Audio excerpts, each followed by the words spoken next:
जिव्हाळ्याची आई सखुबाई कोल्हप आदर्श माता सन्मान सोहळा मोठ्या उत्साहात संपन्न.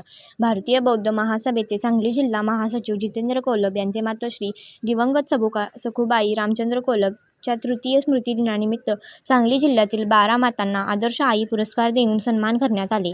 यावेळी पूज्य भंते गोविंदो मांडो व विश्रामबाग पोलीस ठाण्याच्या सहाय्यक पोलीस निरीक्षक कविता नाईक यांचे हस्ते पुरस्कार प्रदान करण्यात आला. कार्यक्रमास प्रमुख वक्त्या म्हणून आई या विषयावर सामाजिक कार्यकर्त्या महानंदाताई डाळिंबे गायकवाड यांनी प्रबोधन केले, तर कार्यक्रमाच्या अध्यक्षस्थानी डॉ. सुधीर कोल्हप होते.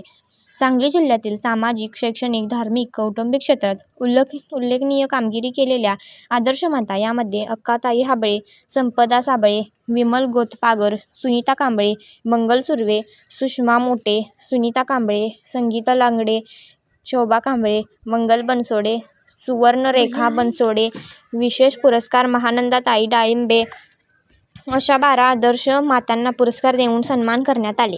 यावेळी स्नेहलताई सावंत, कृष्णाताई मधाळे, शुभांगी कांबळे, कमल खांडेकर, जगन्नाथदादा ठोकळे, सुरेश दुधगावकर, रुपेश तामगावकर, किरणराज कांबळे, डॉ. जगन कराडे, डॉ. सचिन सव्वाखंडे, प्रा. रवींद्र ढाले, डॉ. नितीन गोंधळे आदी मान्यवर उपस्थित होते.